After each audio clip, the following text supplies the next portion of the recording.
Yo, what's good, people? Welcome back for another episode of the Music is My Business podcast / live Q&A. Shout out to everybody in the stream so far, man. Let me know where you guys are from. Let me know what you do so I can see who's in the building. Excited. It's Wednesday again. I'm telling you, man, like these weeks, they go way too fast for me. I see Clarence in the building. Clarence Texada. Welcome to Team Dope. I appreciate you becoming a member of the channel, man. You get to see all the behind the scenes stuff that I be doing, which last couple weeks, it hasn't been much, but I got a brief that I got like a couple weeks ago.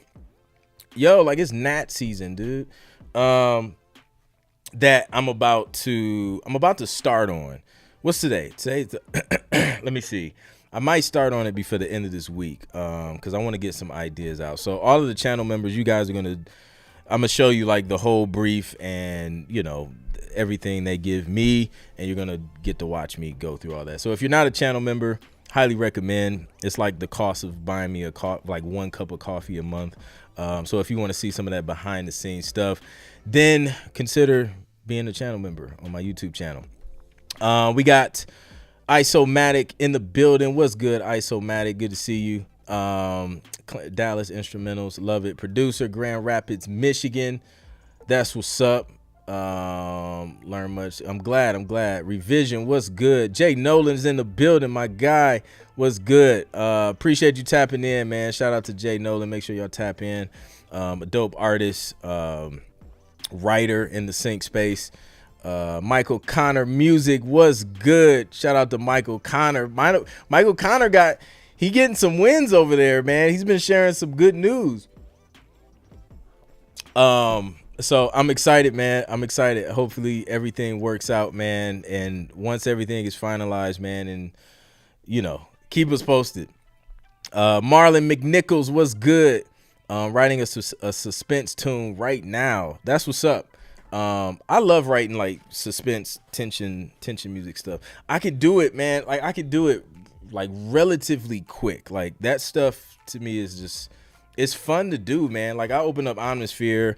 I've even done some stuff.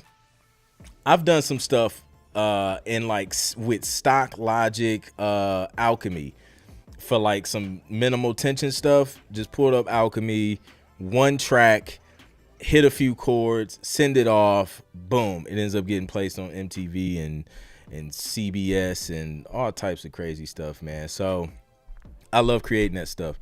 And it like, I feel like it allows me to just switch it up from stuff that I normally do all the time. Not that I don't like making, you know, the favorite genres that I like to make, but it just like, it's sort of a reset for me. Like if I get burnt out, or I just like, you know, I just want to do something different.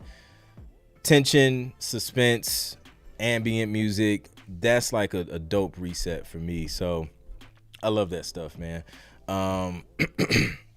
It's like, you know, quick wins. Grab those quick wins. Quick wins. Audio within music. What's up? Instrumentals in the building. Indeed. Yeah, I'll let Michael, like I don't want to like share anybody's news prematurely, so I'll let Michael keep y'all posted on that. You know, that's Mike's business. But I'm excited though, I'm gonna tell you that. You're right, easy to do. I love it too. Indeed. Thanks for getting hooked up to produce these 15 tracks for a music agency. Need to learn how to streamline workflow fast. That's a fact.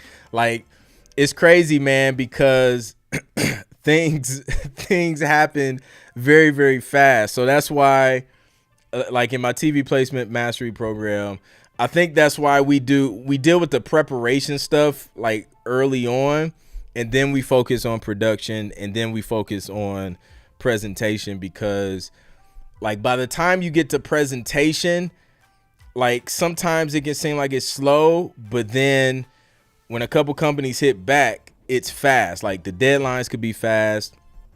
They could want like a high number of tracks. Like Michael's example, they want 15 tracks, like ASAP. So I don't know what the deadline is on that, but that's 15 tracks. It's like a whole album and a half or something.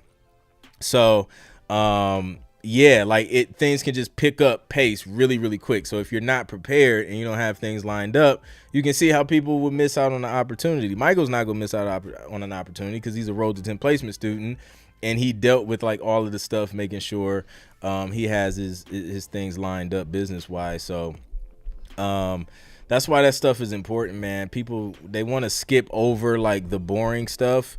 But it's like, it's the boring stuff that gets you the deal, gets you paid, and gets you the placements. So, yeah, don't skip the important stuff. What's up, Marcus on the beat? Good to see you. Welcome to the stream.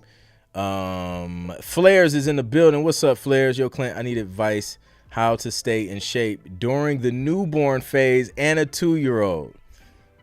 Let's talk about it, Flares. I'm going to give you the secret hack to staying in shape with a newborn and a 2-year-old. You don't. You just don't. Listen, man. Listen. I don't know. Y'all can't see it, but there is a gut developing in this lower torso region of mine. And I have to take care. Matter of fact, I'm getting back on it. Like, I was in the gym, and then wifey started a business, and then gym disappeared. So now next week I'm getting back in the gym. I got to get back on it because I can't let it go too far. It's gonna be over with. But no, you develop a dad bod. Like, I don't know if that's how nature. I don't know if that's how nature designed it. But listen. It just went downhill, man. We had our first kid, the drawer in the baby's room, like, because we would have to get up every couple hours or whatever to feed the baby. There was a drawer next to the rocker in the baby's room. That drawer was packed with snacks because my wife, she was breastfeeding, so she had to, stay, whatever. Nutrient, I don't know. She had to stay up on it. She had to eat stuff, so she had snacks in that joint. I don't think I was supposed to be eating them, but I was up. And then when you stay up, you get hungry. So I got hungry. I ate the snacks, and as a result, I gained a little bit of weight. So that was the first kid. So then, I kind of whipped it a little bit back in shape. Then the second kid came, and then I gained more weight. Right when I was like about to get back to a decent place. And yeah, man, it's been going down. So I'm back in the gym next week though, man. I'm back in the gym. So to answer your question, Flares, it's for the baby. You got to take one for the team. You got to eat the snacks. You got to eat, the food, because like cooking and like meal prepping with a new baby on no sleep, it's just like, order the quickest thing possible, man. So I don't ask me for advice because I failed in that area. But what's good, Audible Aaron? Team Dope in the building. 15-minute focus on region workouts during your breaks when creating. I love it. Appreciate the tips, Cyril. It's a struggle. I got a 3-year-old and a 7-month-old. I only have time for jumping jacks right before bed. Hey, it's something, man. It's something. Yeah, my whole schedule changed, man. So now, like, every time the schedule changes, I got to figure out, okay, when am I going to go to the gym now? So I think I finally got it. I got it locked in now. So we're going to try it out. We're going to try it out next week. I think the only solution is to eat cleaner so you don't have to exercise much. I agree. If you can eat cleaner, I say do that, man. Like, we started, we order meals from like a meal prep place, and we just, we order like a week's worth of already prepared meals. So all we got to do is like warm them up, and they deliver them to the house. So that saves us a ton of time, because we tried the meal prepping thing, and it was cool for a minute, but when you start getting busy, you start having babies, time just starts to be less and less. So we kind of outsource that whole thing, and then we get burnt out on those because you know, man, you're eating the same thing so much, you just be like, But yeah, what's up, Kevin Cheek? Good to see you, bro. So great question. That was a great start to the show. Or if you lazy, plank for 1 minute 5 times, not back to back. Indeed. Greg, what's good, Greg? Greg checking in from Facebook. I went from jumping jacks to apple jacks. That exactly. I understand.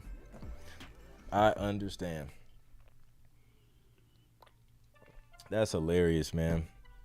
But yeah, it's challenging. It can be challenging. Because you're just trying to get something quick and, you know, at least somewhat delicious, I guess. It's survival mode.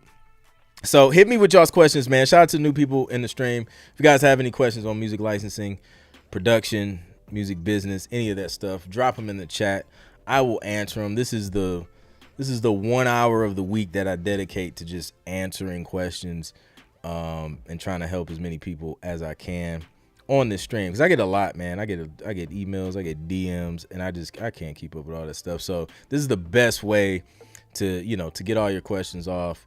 And a lot of times people have, like, if one person have a question, like hundreds of other producers probably have the same question. So you could get your question answered by someone asking for you, and you're able to learn more in a shorter period of time. So I think it's a dope way to do it. Those planks get you right, like a full body workout for 5 minutes. Yeah, planks are serious, bro. Like, those things are no joke for sure. You get into that joint and you start reaching like the point to where like your body starts shaking and whatnot. Like, it gets intense, man. Just sitting in one spot, like, it's crazy. So yeah, no doubt, Greg. Glad you like the classes. Shout out to the Roll to 10 placement students in the building. Shout out to the TV placement mastery students in the building. Audible Aaron, how to structure beats for sync: intro, verse, chorus, or intro, chorus, verse? A great question. So, you could do it either way. I think, like, what I teach in my how to structure instrumentals for TV course is you could do it either way. You could do intro, verse, chorus, or you can do intro, chorus, verse. But the principles you want to apply is you want to make sure the intro is short. So, no longer than like 12-ish seconds, 15 absolute max is like the longest I'll go. Intro short. If you start off with the chorus, you don't have to start off sparse because it's the chorus. Like, everything is in on the chorus.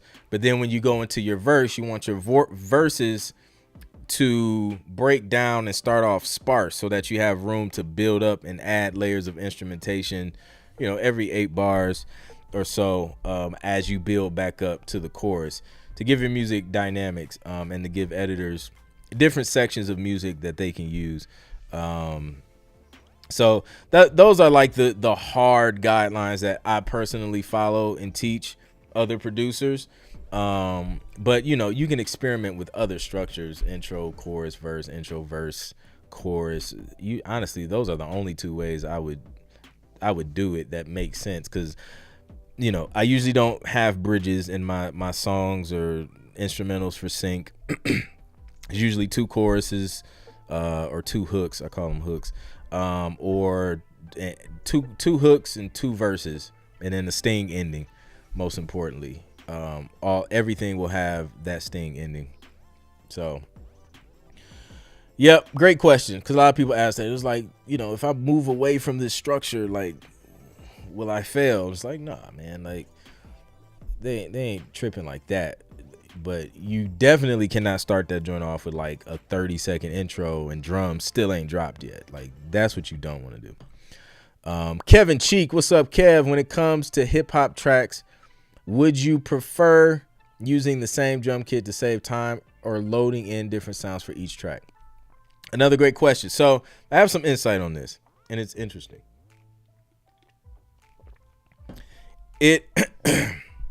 it depends, right?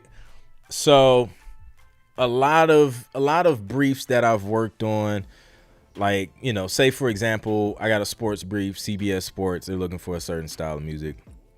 If I'm sending in 3 to 5 tracks, you know, say they're due by the end of the week, I send 3 to 5 tracks. A lot of times I will use like the same drum kits and just switch up sounds, melodies. Well, honestly, a lot of the sounds I'm going to use is going to be the same. It's going to be a different melody. It's going to be in a different key, different progression. But I'll use the same drums. I'll use the same brass. I'll use the same strings and just play different things. And that saves a ton of time. Like I have that saved as a template, like Clint Sports Beats. So that's saved as a template. I will reuse the same thing over and over and over again, until a publisher says something. And a publisher they called me out on it one time. They was just like, yo, like, it wasn't like nothing. They weren't tripping, but, they just asked me to switch up like the kick in the 808, because I was using the same kick in 808, but I was working on an album. Like it was all these tracks were going on one album. So in that instance, I could understand, because they don't want the whole album to sound exactly the same.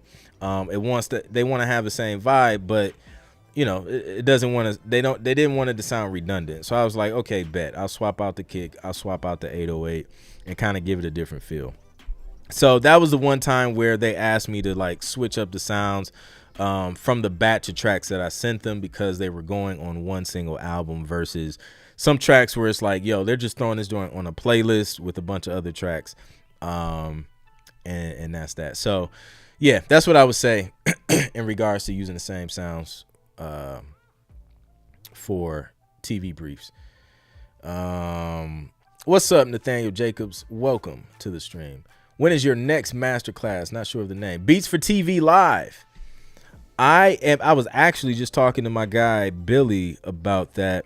I'm gonna look at my calendar and see when we can do the next one, because let me see. It's May right now. I don't know if I'm gonna be able to do it next month. I don't know. April, May, June, July, August, September. Maybe August, maybe September-ish. I don't know. Man, I'm thinking maybe one of those 2 months. I'm gonna look at my calendar and then try and lock something in, and we can do that 4-hour masterclass again. It was so fun, bro. We had a good time in that joint. But yeah. How many tracks do you aim to finish and pitch in a week? Just trying to get a schedule down. It depends, honestly. It depends on, I mean, I could get a brief. Like a couple weeks ago, I got a brief and it was due like the next day. So that night, like I was just working on that brief, and it was just for one spot. So I only had one track to make. So I think that was like the only track that I worked on that entire week. So it depends on what's going on. Depends on the brief, my schedule, and any other projects I'm currently working on. You know, and I kind of try and prioritize it, you know, according to what I committed to and gave someone my word on first. And then if I have extra time, you know, I'll knock it out. So yeah. When you a critique back and the feedback was use current sounds, how do you approach that? Use current sounds. I approach that as, well, if someone's telling me to use current sounds, usually when someone's referencing current, they're referencing what is like popular, what you're hearing on the radio, the top charts, Billboard charts, things like that. So I'll reference that stuff and then listen to the sounds, listen to the sonics of it, and then go from there with, you know, searching through sounds that I have. Sometimes buying new sounds. There's been projects where, you know, I was asked to create some Amapiano music, and if you've never heard Amapiano, it uses very distinctive. It uses like a log drum, and a log drum is not something that you just find. It's a very unique sound. So I had to go sound searching for like some sounds that were relevant to that genre of music. So sometimes you got to go get additional sounds, buy some sounds. I was working on a sound design project for an ad, and they didn't like the sound design that I did the first revision. They was just like, basically they was like, yo, these joints sound cheap. Like, we want more expensive sounds. Mind you, this was my first sound design projects. I was they don't know this, but your boy was winging it. I was just like, yo, okay. Like, I kind of had an idea, but I'm like, you don't know until you send it. So like, yo, boom, we can always make revisions. Let me put this together. Boom, boom, boom. Send it, get the feedback. So I sent it. They gave me the feedback. It was like, nah, bro. So I went down a rabbit hole. I was like, okay, let me find like some fire sound design packs or whatever. So I ended up spending like, it was like over $300 on some booms and swishes. Like, it was the most expensive swishes I've ever bought in my life. But once I threw them in there, like, I heard the difference, they noticed the difference, and then we ended up being able to finish the project. So sometimes you gotta, sometimes you gotta get new sounds. If your strings and brass don't sound realistic, you may have to buy some more expensive brass sounds or strings, or hire some brass players to create some samples for you or something. So yeah, that's how I approach that, man. One, go listen to songs that are current and hot right now. Listen to the sonics and the sound selection. Try and mimic that, or replicate that. And then two, just buying more sounds, better sounds that's relevant to the project. So yeah. What was my highest paid placements? Was it 10K? I'll say 10K was the highest for a single placement. I love log drums, Africa instrument. Yeah, absolutely, man. It's like when you find some good ones, man. I gotta go back and open up those sessions. I want to make more of that stuff. I wonder if I have it. I wonder if I have it on. I wonder if I have it. I don't know if I have the. I don't know. I'll have to. I'll play it like another time. But it's very, very specific. So I don't have any sound design plugins that I've used yet. That may be something I get more deeper into as I do more of those kind of projects. I don't do a lot of those, but I think that's something that just how that project happened. I think that's something I kind of need to get ahead of and be more mindful of when I'm getting sounds. I usually get stuff when I need it, though. I don't like buying a bunch of stuff and then just like never using it. So it was just it was like a lot of samples, one shots.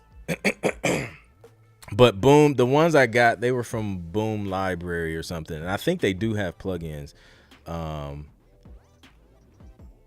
They you know what, did I buy? No, I might have. I forgot, dude. I'm gonna have to go. I might have bought one plugin that creates like risers or something. It was kind of dope, but I don't know if I bought it, or I can't remember if I bought it or if I was just looking at it a lot. So we'll see. Will you be placing another album on Spotify? I've been listening to you and Dan Golden Dramedy Beats album. It's a fire inspiration. Thank you. I appreciate it. Yeah, so anytime a library drops an album that I've done music for, it'll definitely be out there.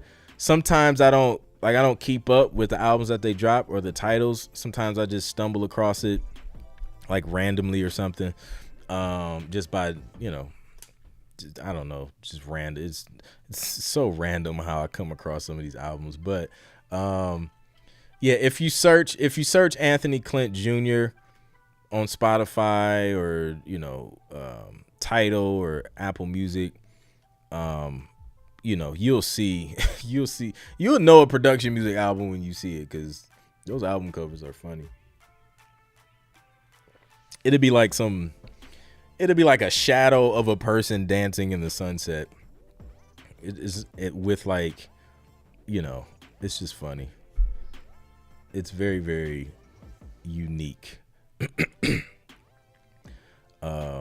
Indeed, Greg, appreciate you coming through, man. Time to create. Let's go. What are your percentage splits working with artists? I do 50-50, man. I just do 50-50. They because usually I work with like songwriters / artists where they're like more so songwriters. So if I produce the track, and then they write the song, we just split it 50-50. That's just, yeah, it's just easy. 50-50. There's like some songs like that I may have written a hook or something like that, a hook and a verse. Then it may be a little bit more, but just depends. Usually it's just 50-50 though. So yeah, I'm trying to fight, man. I'm trying to fight another cold from my preschooler. He brings us all the latest germs, viruses, and infections straight home, delivered personally, right to us. What's up, Lamar? Good to see you, man. So yeah, what other questions do you have? Yo, so Apple, I am so excited for, what's the date? I think it's going to be May 23rd. Apple finally unlocked Final Cut Pro and Logic Pro for the iPad. I've been waiting for this. Like, I've been anticipating it since I got my iPad Pro, the M1. And because I knew it was coming. Like, there was rumors from like very, very reputable leakers or whatever of Apple stuff. So I knew it was coming. I just didn't know when, man. And I thought it was going to be like, what, an entire year and a half, 2 years ago or something. But it didn't happen. I'm just like, yo, why? Why are they dragging their feet? Then they released this random press release. Like, was that yesterday? The day before? They drop a random press release saying, oh yeah, by the way, Logic Pro and Final Cut Pro will be available on the iPad later this month. It's going to be subscription based though. So it's going to be like $4.99 a month, or I think like $49 for the year or something like that. So I am excited about that because I'm a Logic guy. So everything I produce music wise, you know, it's in Logic. I've used GarageBand. I have Beatmaker 3 on my iPad.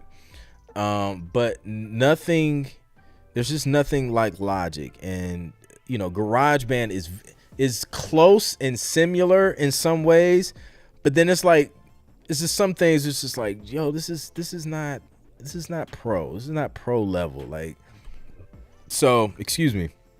So I'm excited about that. Now, there's going to be limitations, of course, plug-in wise, but like I said earlier, man, ambient stuff, minimal tension stuff, I can do all of that with stock Logic plugins.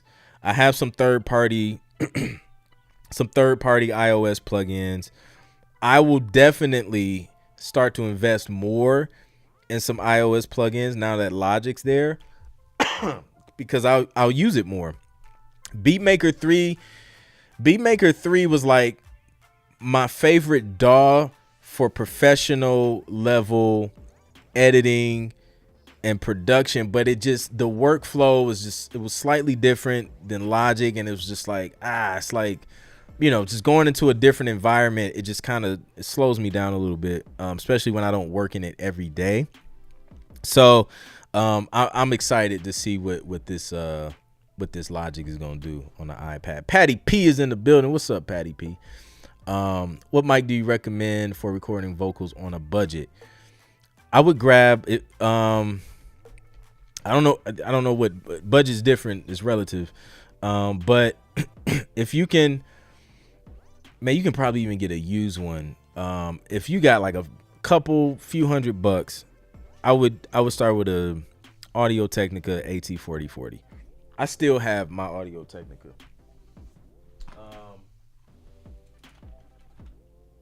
I still have this joint.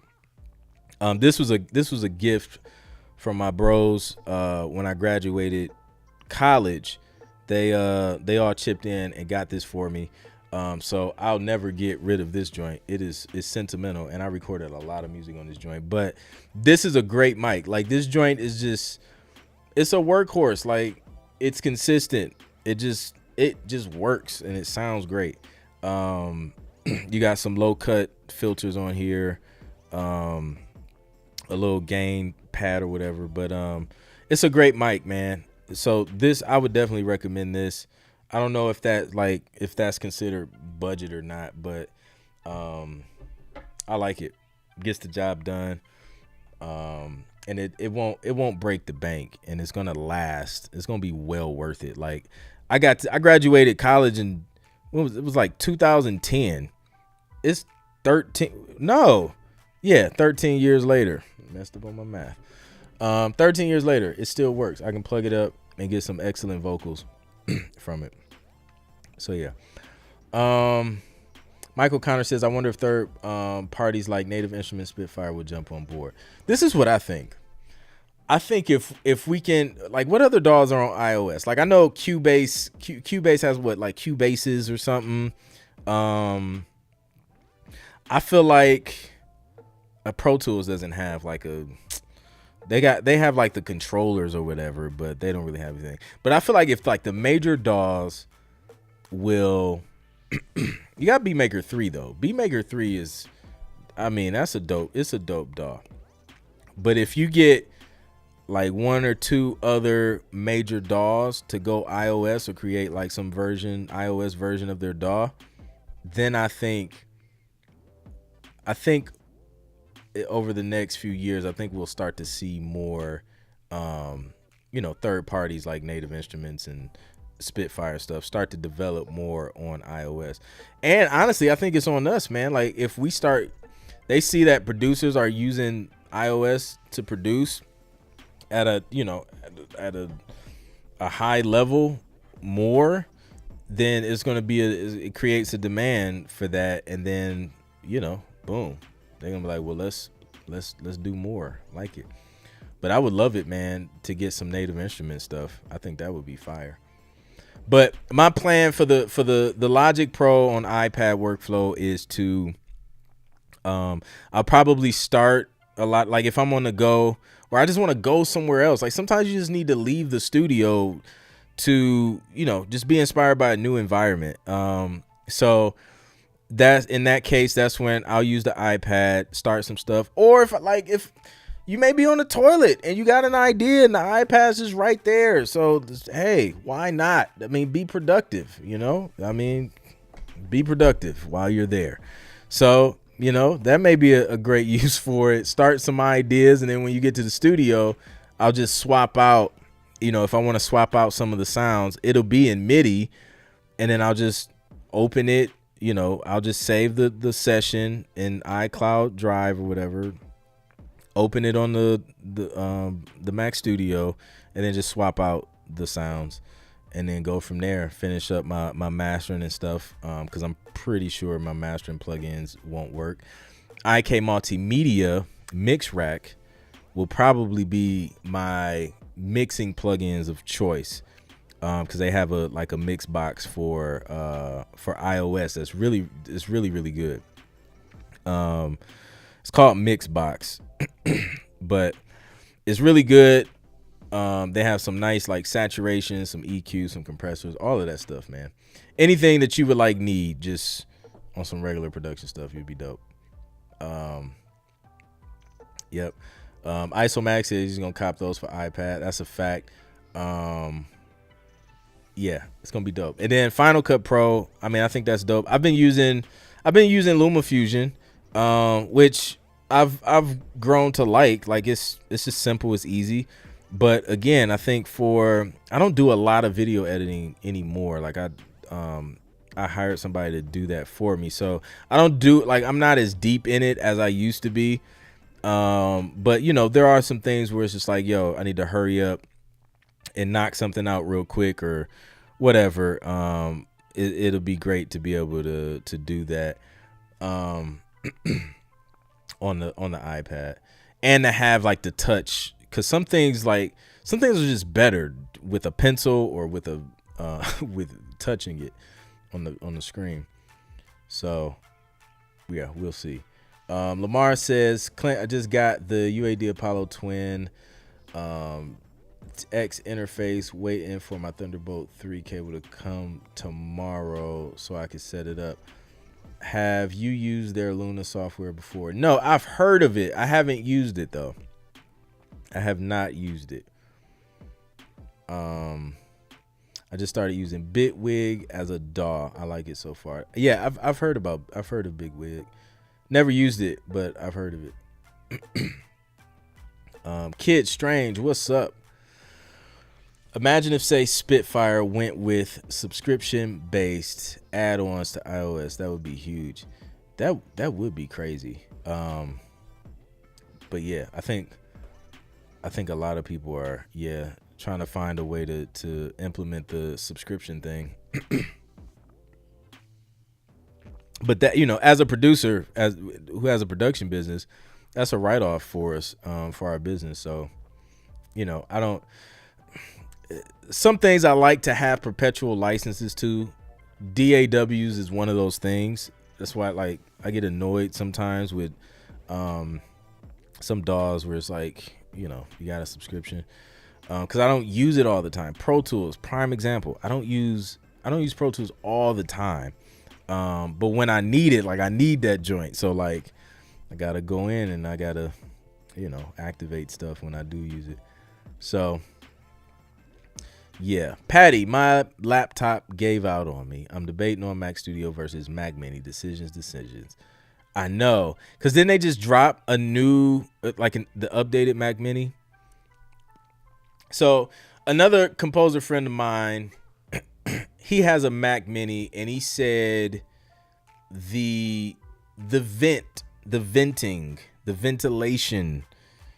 on the Mac Mini can be an issue. I think that's I can't remember. I think he has an Intel Mac though. I think. So those fans ramp up once he start doing some heavy duty stuff. Or not even like really super heavy duty, but he mentioned that it gets pretty hot. I haven't had that issue with the Mac Studio. I don't even hear the Mac Studio. Like, I have yet to hear any type of fan. Like, I don't know, they mastered that with this M1 thing. But it's super quiet, and it's literally like it's right on my desk, and I haven't heard anything yet.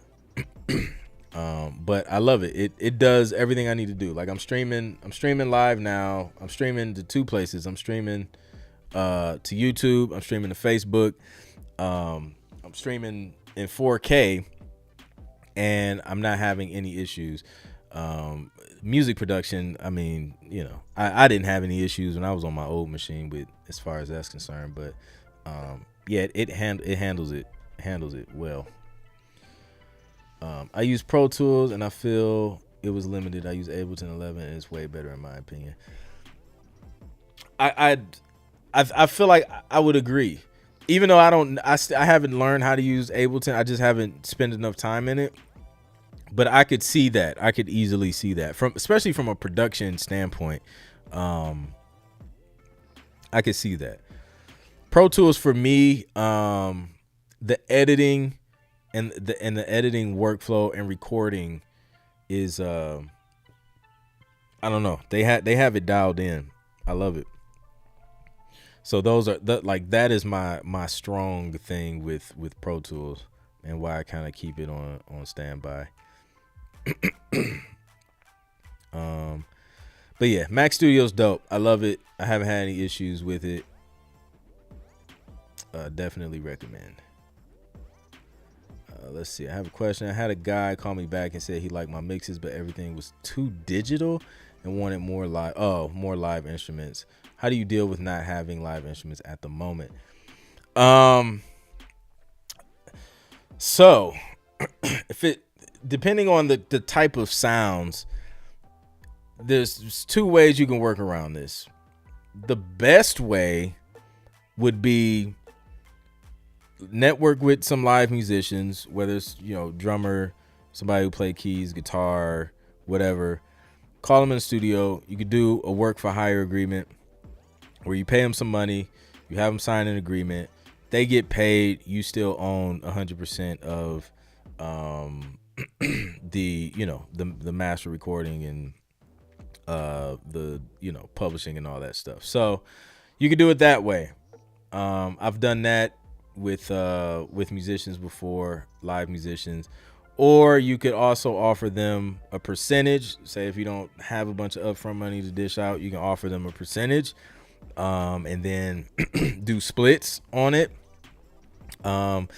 Or you could go and spend money on some sounds that sound more realistic. Now the caveat to that is like you can go out and find like the most expensive string samples and the most expensive bass guitar samples, but if you don't know how to play and articulate an actual bass or an actual violin or cello or something like that, it's still gonna sound digital. It's gonna sound like somebody played it on a MIDI controller.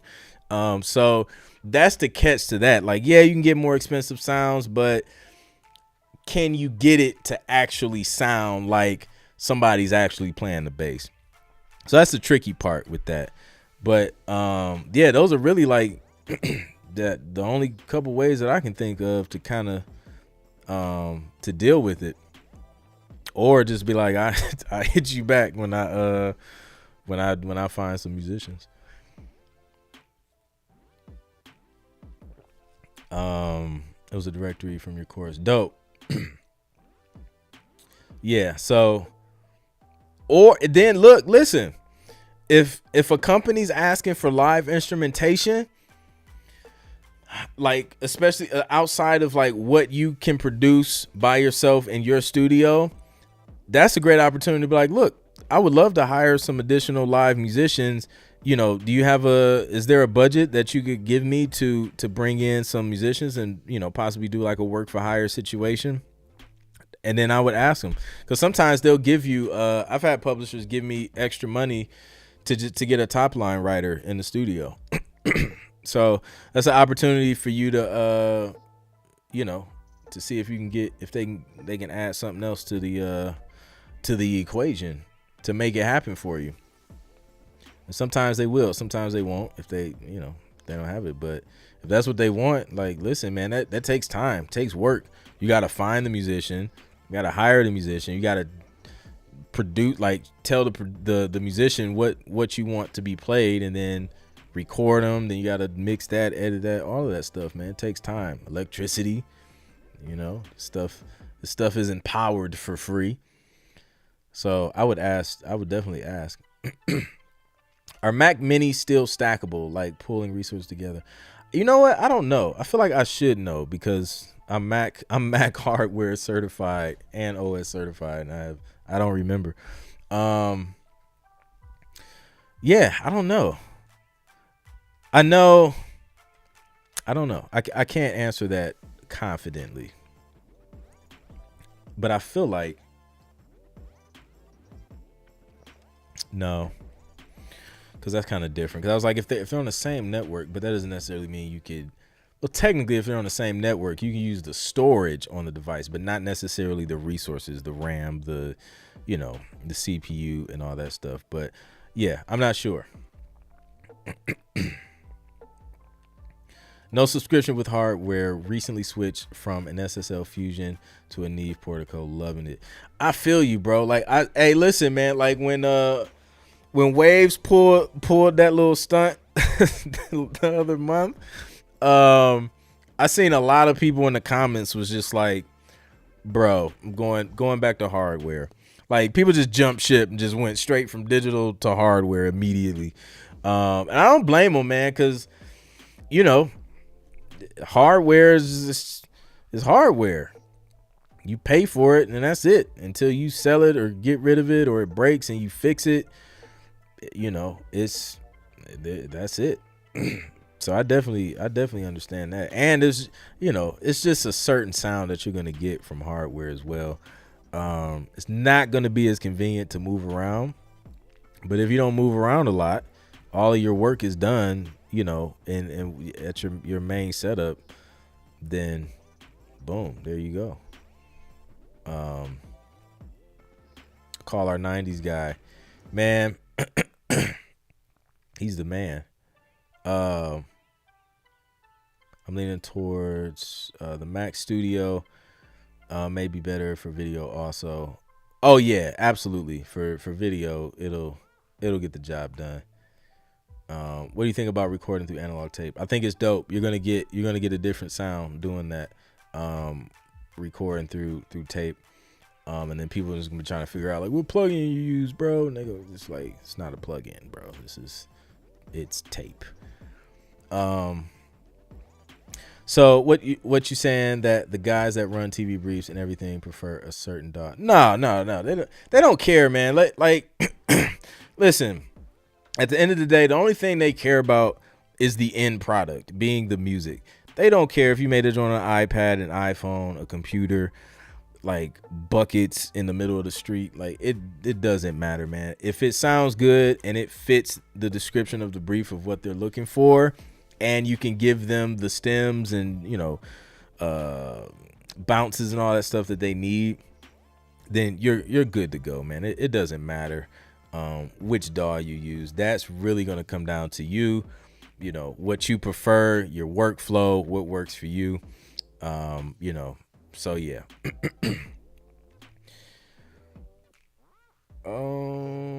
Best string libraries. I've been rocking with Native Instruments. All of their strings is what I use currently. I've also used, what is it called? I think it was like LA. It was either LA. I think it was LA scoring strings or LA session strings or something like that. And those are pretty good. But I like to keep things simple. So, you know, most of the stuff I'm using, man, is just straight from Complete. Like I go get Complete Ultimate and Omnisphere 2. Most of what I need is gonna be between those two. And then if there's anything else, like I'll kind of go out and, you know, get a couple little plugins here and there. But I trimmed a lot of stuff down, man, because number one, I don't like looking for a bunch of stuff. Like, you know, you pull up the plugin menu and there's like a million plugins. It just takes more time and it's just less efficient. So I keep it super duper simple. I find something that works, and until I have to change it, that's what I'm gonna keep using. Spitfire Audio also has some pretty good stuff, brass string stuff. So yeah. Lady Low. So I give a whole list inside my Road to 10 placement score. So if you're enrolled in Road to 10 placements, you get the directory of companies I recommend for free. And you can get that at roadto10placements.com, or hit the link in the description. I got the link in the description, my link in bio. And then enroll there. It's like a directory of like over 100 companies, including the companies that, you know, I work with and submit to as well. So yeah.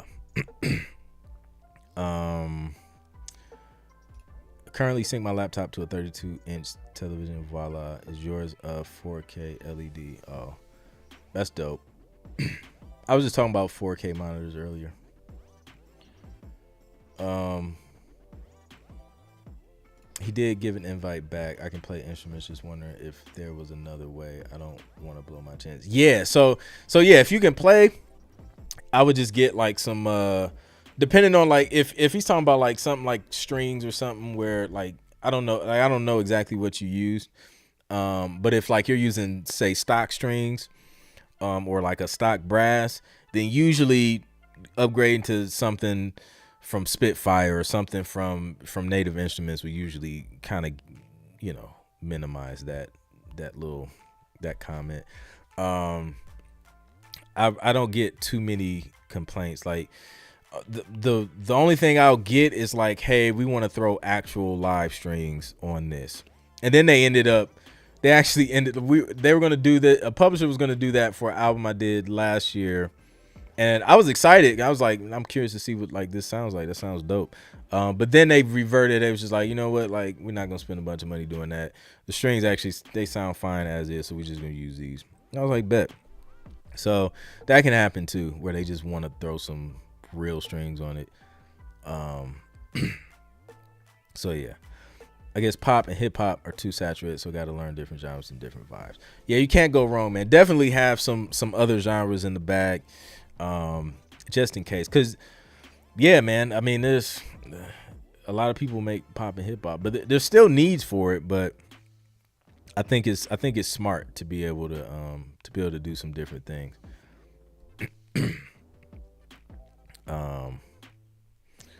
So yeah. Robert Anthony, what's good? Robert made it, y'all. Shout out to Robert. Let's give Robert.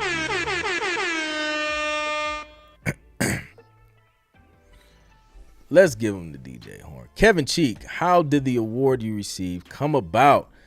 Let's go. So the award he's talking about is this thing right here behind me. The TV Placement Award. It's the first one. You want to know why it's the first one ever?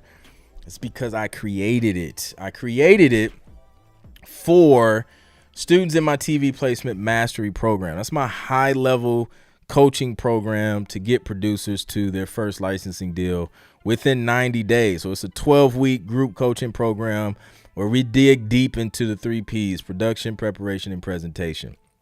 Right? So it's an invite-only program. It's not for every producer. Every producer doesn't get invited. You can apply, but you might not get invited if you don't hear back in like a month or two, depending on the wait list as well, because it's like over 900 producers that applied. Then you didn't make the cut, unfortunately. But it's a program we go through 12 weeks, and we're grinding it out, and I'm walking through the whole process with them, and we're fast tracking, no placements to getting that first licensing deal and ultimately getting placement. So the award, we have 3 types. So you get the first TV placement award. So if you've gone through TV placement mastery and you've landed your first TV placement, you get a plaque. If you're extraordinary and you land 10 TV placements within a year of finishing the program, then you get the 10X TV placement plaque or TV placement award. And then if you're extraordinary and you just so happen to knock out 100 in a year, which is possible, is absolutely possible. Right now I only got one producer that did it. But he got hired to do a production album for a company, a library, and like I forget, I think it was like 10 tracks or something like that. I can't remember. I think it's like a 10-track album. That album took off, and it was like placement after placement after placement after placement, like across all the sports networks, all like a bunch of cable networks, like Showtime. It just went crazy. So like, yeah, I'm pretty sure he surpassed 100. So if you get 100 or more in a year, then you get the 100X TV placement award. So that's what it is, man. It's an exclusive award for producers who excel in the TV placement mastery program. Because I just feel like for producers who specialize in TV and film, there should be something to commemorate your success in this space. There should be something like that you can show and display and like physically see, like, man, like I had this goal. I didn't know how to do it or reach it, but you know, I didn't use that as an excuse to not go after it. So like you look at that plaque on the wall and you're like, yo, like I went after what I wanted to do and I actually did it, and I did it at a high level, and I can do it again because I mastered the process. So if you have a repeatable process, you can get repeatable results, and that's what I teach you in the TV placement mastery program. So if you want to apply for it, just go to tvplacementmastery.com, or you can click my link in bio in the description, and then apply for the TV placement mastery program. If that's something you're interested in. And then if you qualify, if your music is a good fit and you as a person is a good fit, we'll reach out, man. My team will reach out and book a Zoom call, and we'll go from there. So yeah. Listen up, y'all. One album can feed your grandkids. No, like facts. Like it can, man. It really can. Let's see. Yeah, Flares is definitely the go-to trailer guy. A publisher is recording an orchestra in Poland for some trailer tracks this week, sounding incredible. That's fire, bro. So yeah. Thank you. I appreciate the congrats. Michael Connor, shout out to Clint for the Road to 10 Placements course. I got my first deal from one of the companies on the directory. Let's go. Shout out to Michael Connor, man. Michael Connor just bagged his first sync deal.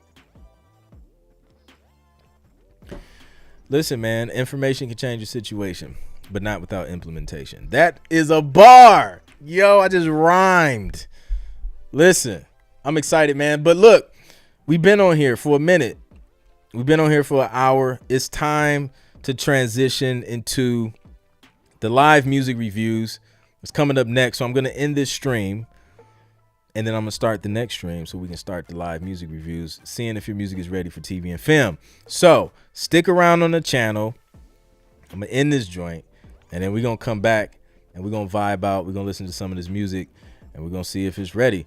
So let's go. I'll catch you guys on the next one. Hit the link in the description if you need any of the stuff that we mentioned here on the podcast. And yeah, I'll catch you on the next one. Peace.